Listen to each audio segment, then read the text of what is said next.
धामनगर निर्वाचन मंडली रे पाखापाखि 25 कोटी टंकार ऊर्ध्व रास्ता प्रकल्पर शिलान्यास करागला। निश्चित भाव में धामनगर एक बन्या प्लावित अंचल। विभिन्न समय रे जलबंदी कारण रास्ता गुड़िकर अवस्था शोचनीय हो जाता है।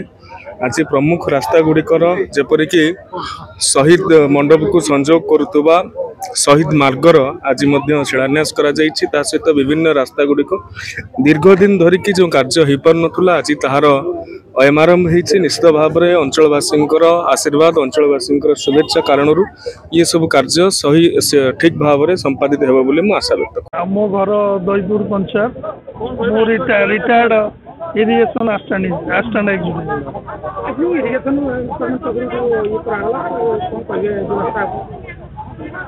मोर दीर्घ वर्ष धरी आम कल्याणी नसलापुर पर्यंत जो केनाल बंध रास्ता दुई कड़े दुईटी गाँव अच्छी कल्याणी गाँव अच्छी सेपटे आपणकर